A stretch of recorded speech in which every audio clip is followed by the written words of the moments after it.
नमस्कार दोस्तों। आज इस वीडियो सीरीज में हम कवर करने वाले हैं यूरोपीय कंपनियों का आगमन। भारत में यूरोपीय कंपनियों का आगमन किस प्रकार से होता है, तो हम लोग पढ़ेंगे भारत में यूरोपीय कंपनियों का आगमन। तो सबसे पहले ये जान लेते हैं कि भारत में यूरोपीय कंपनियों आने का क्रम क्या रहा है। सबसे इम्पोर्टेंट तो यही है कि भारत में यूरोपीय कंपनियों के आने का क्रम क्या रहा है। तो अगर क्रम की बात की जाए तो सबसे नंबर 1 पे आते हैं सबसे पहले पुर्तगाली, और उसके बाद फिर आते हैं डच, फिर तीसरे नंबर पे आते हैं ब्रिटिश या अंग्रेज, चौथे नंबर पे डेनिश, और पाँचवें नंबर पे आते हैं फ्रांसीसी, और अगर आगे बात करें तो छठवें नंबर पे आते हैं स्वीडिश। यहाँ तक क्लियर हो गया। छठवें नंबर पे कौन आ रहे हैं? स्वीडिश आ रहे हैं। इस तरह से हम पता कर सकते हैं कि भारत में आने वाली कंपनियों का क्रम क्या रहा है।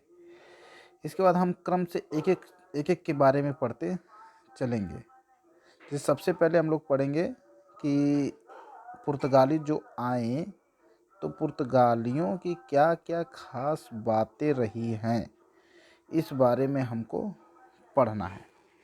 तो चलिए सबसे पहले देख लीजिए कि पुर्तगाली की क्या क्या खास बातें रही हैं।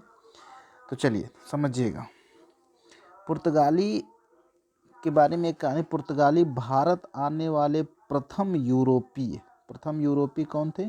पुर्तगाली। और यहाँ से जाने वाले अंतिम यूरोपीय भी कौन थे? पुर्तगाली ही थे।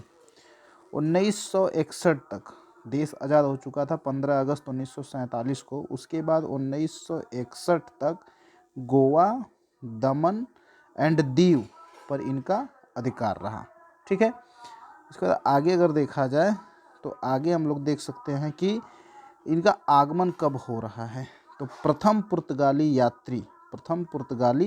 यात्री कौन था? Vasco da Gama. प्रथम पुर्तगाली यात्री था वास्को डिगामा।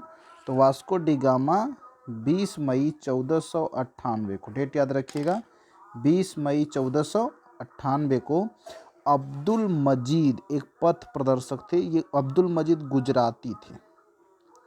गुजराती पथ प्रदर्शक अब्दुल मजीद की मदद से कालीकट के बंदरगाह पर उतरा। वर्तमान समय कालीकट कहाँ पर है? केरल में है। कालीकट कहाँ पे है? केरल में है। आगे देखिएगा। हाँ, इम्पॉर्टेंट चीज़ ये है क्या कि पुर्तगालियों का आकर्षण क्यों हुआ? पुर्तगालियों ने मसाला व्यापार को ध्यान में रखते हुए भारत में प्रवेश किया। कौन से व्यापार को ध्यान में रखते हुए? मसाला व्यापार को ध्यान में रखते हुए भारत में प्रवेश किया, और अलग अलग जगहों पर फैक्ट्री, कारखाने, दुर्ग, किले, बस्ती की स्थापना की। देखिए ये चार चीज़ें, ये फैक्ट्री, किले, दुर्ग, कारखाने, बस्ती जो भी हैं, ये क्या है? स्टोरेज थे, स्टोर रूम थे। यानी कि यहाँ पे क्या करते थे ये कि व्यापार करते थे, और व्यापार के बाद जो सारी चीज़ें होती थी उनको यहीं पे रखते थे। ठीक है।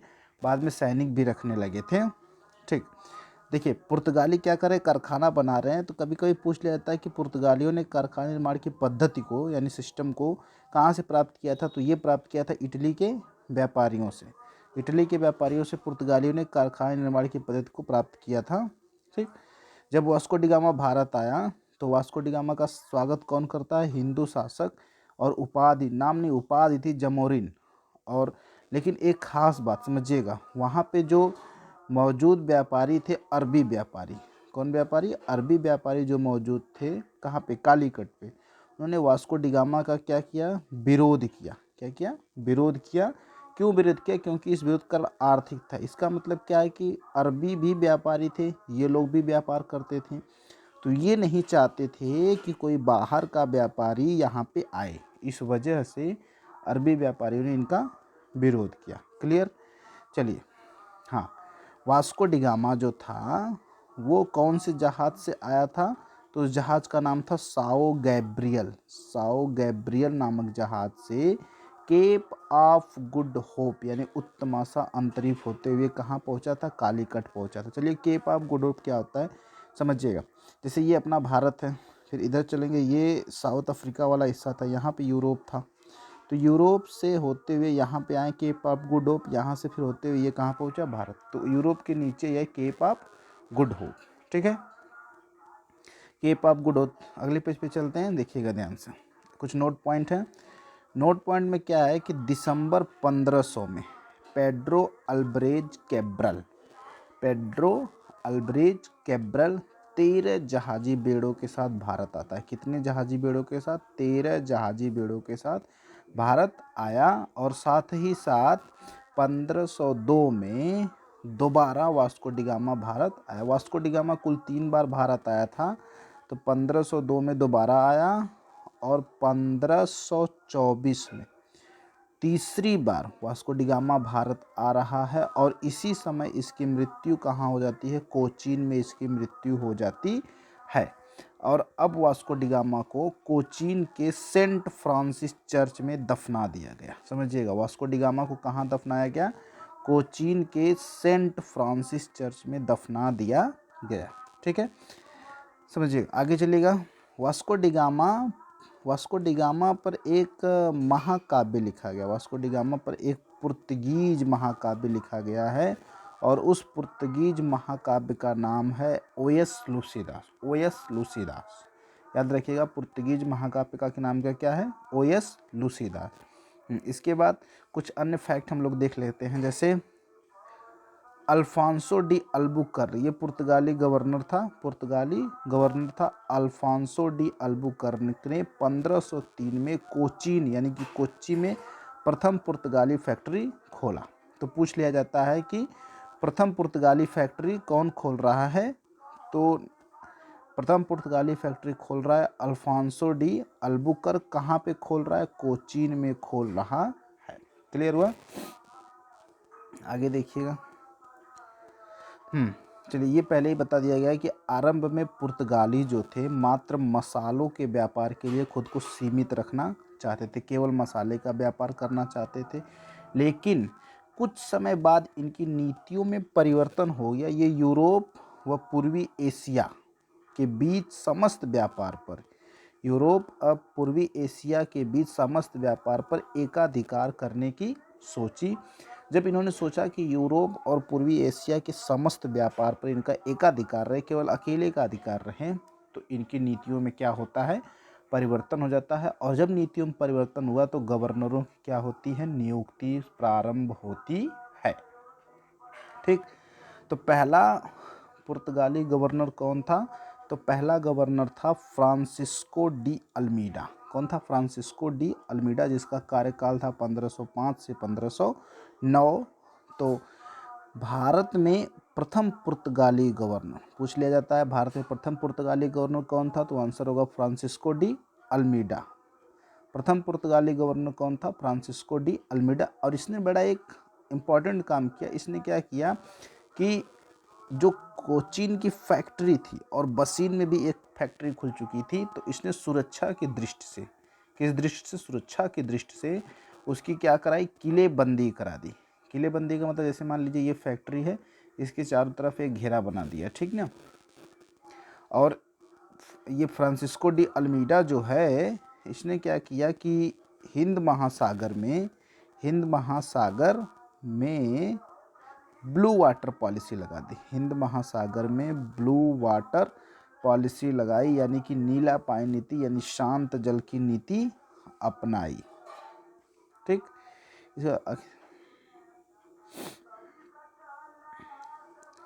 चलिए, असल में ये क्या था कि पुर्तगाली सरकार की ओर से यह कहा गया कि पुर्तगाली व्यापारी जो हैं ऐसे दुर्ग का निर्माण करें, ऐसे किले का निर्माण करें जिसका उद्देश्य सिर्फ सुरक्षा न हो करके हिंद महासागर के व्यापार पर नियंत्रण स्थापित करना भी है। हिंद महासागर के व्यापार पर नियंत्रण स्थापित करना भी है। ब्लू वाटर पॉलिसी समझ लीजिए, जैसे ये मान लीजिए हिंद महासागर का ये एरिया था, इस एरिए में जहाज को लेकर आने के लिए परमिशन लेनी पड़ती थी। आगे चलिए, अभी ये बताया जाएगा। हाँ, अब देखिए, जो पुर्तगालियों का द्वितीय गवर्नर कौन था? Alfonso de Albuquerque. और ये कब से आया था? 1509 से 1515 तक। तो अल्फांसो डी अल्बुकर्क बड़ा महत्वाकांक्षी आदमी था। ठीक, ये बहुत दूरदर्शी भी था। तो इसने ये सोचा कि अगर भारत में लंबे समय तक शासन करना है तो यहाँ पे अपने व्यक्तियों को खड़ा करना पड़ेगा। इसलिए इसने अल्बुकर्क ने क्या किया कि भारत में पुर्तगाली पुरुषों को कहा कि आप भारतीय स्त्रियों के साथ विवाह करिए। अब विवाह करने के लिए उन्हें प्रोत्साहित किया, जिससे भारत में पुर्तगाल की जो बस्ती, जैसे विवाह हो जाएगा तो जो बच्चे होंगे वो पुर्तगाली होंगे, ठीक ना। तो पुर्तगाली बस्ती की स्थापना को मजबूत आधार मिल सके, इसलिए अल्बुकर्क ने पुर्तगाली पुरुषों से कहा कि आप भारतीय स्त्रियों से विवाह करने की कोशिश कीजिए। एक्चुअल में होता क्या है कि अल्बुकर्क को ही भारत में पुर्तगाली शक्ति का वास्तविक संस्थापक कहा जाता है। तो क्वेश्चन पूछ दिया जाता है कि भारत में पुर्तगाली शक्ति का वास्तविक संस्थापक कौन था, तो आंसर होगा कि अल्बुकर्क है, ठीक ना। आगे चलिए, देखिए और बहुत ज़्यादा नहीं इसमें जानना है, केवल जो इंपॉर्टेंट चीज़ है सिर्फ वही फैक्ट की बातें हो रही हैं, ठीक ना। ये अगले गवर्नरों में नीनो डी कुन्ना ने पुर्तगाली राजधानी को कोचीन से कहाँ बना दिया, गोवा बना दिया। देखिए समझिएगा, गोवा पर अधिकार किसने किया था, अल्बुकर्क ने। गोवा पर अधिकार किसने किया, अल्बुकर्क ने। लेकिन नीनो डी कुन्हा ने क्या किया कि पुर्तगाली राजधानी को कोचीन से कहाँ बना दिया, गोवा बना दिया, और अन्य फैक्ट्रियाँ जैसे सेंट थोम में, मद्रास में, दीव में, हुगली में बसाई, ठीक ना। ये फैक्ट्रियाँ नई बन जाती हैं, ठीक। आगे देखिएगा, इसके बाद एक और गवर्नर का नाम आता है, पुर्तगाली गवर्नर मार्टिन अल्फांसो डी सूजा। मार्टिन अल्फांसो डी सूजा आते हैं। इनके समय में केवल एक खास बात आपको याद रखनी है कि मार्टिन अल्फांसो डी सूजा के समय में ईसाई संत जो थे फ्रांसिस जेवियर सेंट जेवियर प्रचार के लिए भारत आए थे। इसमें स्कूल चलता है ना, सेंट जेवियर्स स्कूल। तो सेंट जेवियर्स जो थे वो प्रचार के लिए किसके समय में भारत आए थे, मार्टिन अल्फांसो डी सूजा के समय में भारत आए थे। नोट, एक जो फैक्ट्री खुली थी हुगली में, ठीक, तो हुगली का उपयोग बंगाल की खाड़ी में समुद्री लुटेरे जो थे वो लूटपाट के लिए करते थे। तो 1632 में एक बार टकराव जब हुआ पुर्तगालियों का शाहजहां से, तो शाहजहां ने हुगली पर क्या कर लिया, अधिकार कर लिया था, ठीक है। आगे देखिएगा, 1662 ईस्वी का समय आता है। 1662 ईस्वी में ब्रिटिश राजकुमार जो थे, ब्रिटिश, एक्चुअल में ये 1662 नहीं होना चाहिए, ये होना चाहिए 1661। 1661 ईस्वी में ब्रिटिश राजकुमार यानी अंग्रेजी राजकुमार जो थे चार्ल्स द्वितीय के साथ पुर्तगाली राजकुमारी कैथरीन, पुर्तगाली राजकुमारी कौन, कैथरीन का विवाह हुआ, और पुर्तगालियों ने उपहार स्वरूप बॉम्बे को प्रदान किया। बॉम्बे को किसको दे दिया, राजकुमार चार्ल्स द्वितीय को दे दिया। लेकिन 1668 ईस्वी में यही राजकुमार चार्ल्स द्वितीय ने बॉम्बे को ब्रिटिश कंपनी को दे दिया। तो एक बड़ा पॉपुलर और कंफ्यूजिंग क्वेश्चन होता है कि ब्रिटिश कंपनी को बॉम्बे, ये बॉम्बे होना चाहिए, ब्रिटिश कंपनी को बॉम्बे प्राप्त हुआ, किससे प्राप्त हुआ था, तो पुर्तगाली कभी भी मत लगाइएगा, यहाँ पे बात हो रही है ब्रिटिश कंपनी को। हाँ, चार्ल्स द्वितीय को बॉम्बे को कहाँ से मिला था, पुर्तगालियों से मिला था। लेकिन ब्रिटिश कंपनी को बॉम्बे कहाँ से मिला, अंग्रेजों से मिला। कौन अंग्रेज, चार्ल्स द्वितीय। चार्ल्स द्वितीय ने ब्रिटिश कंपनी को दे दिया था, ठीक ना। अब आगे देख लेते हैं कि पुर्तगालियों का योगदान क्या क्या रहा है। तो इम्पॉर्टेंट पॉइंट केवल डिस्कस करेंगे हम लोग। पुर्तगालियों ने प्रिंटिंग प्रेस की स्थापना की, छपाई खाना जिसको कहते हैं, प्रिंटिंग प्रेस की स्थापना का श्रेय किसको जाता है, पुर्तगालियों को, ठीक ना। तंबाकू की खेती का भी प्रचलन किसने किया, पुर्तगालियों ने किया, ठीक।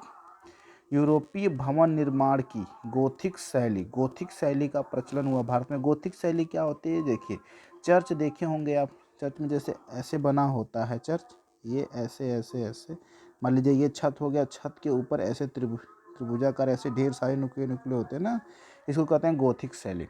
तो गोथिक शैली का प्रचलन किसके द्वारा हो रहा है, पुर्तगालियों के द्वारा हो रहा है, ठीक ना। और यूरोपीय चित्रकला, यही गोथिक शैली और उसके साथ जो उस पर चित्रकला की जाती है उसका प्रचलन किसने किया, पुर्तगालियों ने किया। हाँ, जहाज निर्माण का प्रचलन, जहाज निर्माण का मतलब पानी वाले जहाज निर्माण का प्रचलन हुआ। और साथ ही साथ आलू, मक्का, अनानास, संतरा, काली मिर्च, बादाम, मूंगफली, काजू और पपीते का प्रचलन पुर्तगालियों ने किया। इसमें सब याद नहीं रखना, इंपॉर्टेंट क्या है, आलू है, पपीता है, काली मिर्च, ठीक ना। ये आगे चलिएगा। हाँ, कुछ फैक्ट्रियाँ देख लेते हैं कि इनकी फैक्ट्रियाँ कौन कौन रही हैं। पश्चिमी तट पे कौन कौन फैक्ट्री है और पूर्वी तट पे कौन।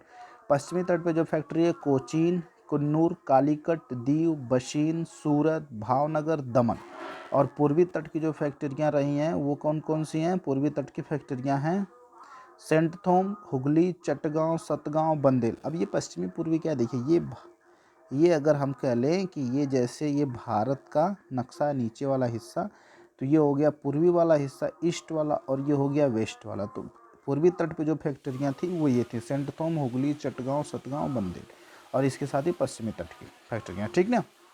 आगे देखिए, एक बहुत इम्पोर्टेंट, पुर्तगालियों का पतन का कारण क्या था? तो पुर्तगाली जब सेंट जेवियर्स प्रचार के लिए आए थे तो उन्होंने ईसाई बनने के लिए प्रेशराइज किया। उसके बाद जो गवर्नर्स आ रहे हैं उन्होंने प्रेशराइज किया भारतीयों को ईसाई बना जाए। ठीक ना। तो ईसाईकरण की जो नीति थी लोगों में असंतोष पैदा किया, फलतः उन्हें स्थानीय लोगों का सहयोग नहीं प्राप्त हो सका और यही इनके पतन का कारण बना। इस तरह से अन्य भी कारण हैं। अगले कारण में जैसे देख लिए, उन्होंने समुद्री लूटपाट की नीति बनाई।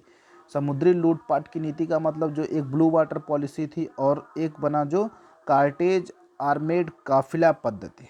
कार्टेज आर्मेड काफिला पद्धति की शुरुआत करी। तो ये सब इनके पतन का कारण बना। कार्टेज आर्मेडा काफिला पद्धति क्या है समझिएगा। कार्टेज का मतलब होता है नौसेना, और आर्मेडा का मतलब होता है परमिट, और काफिला का मतलब होता है समूह, यानी कि नौसेना परमिट समूह। इसका मतलब क्या होता है कि जब किसी अन्य का व्यापार करने के लिए किसी का जहाज अगर समुद्र में आता था तो पुर्तगाली क्या करते थे, पुर्तगालियों से उन्हें परमिट लेना पड़ता था। क्या करना पड़ता?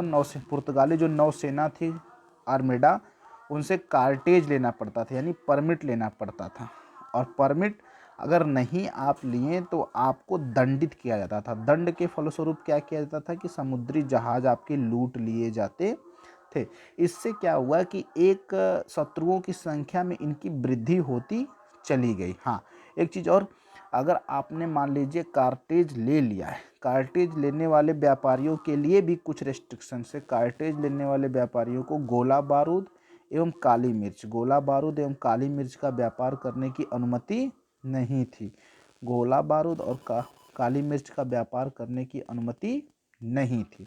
ठीक ना। तो इस वजह से ये इनके पतन का बहुत इंपॉर्टेंट कारण बना।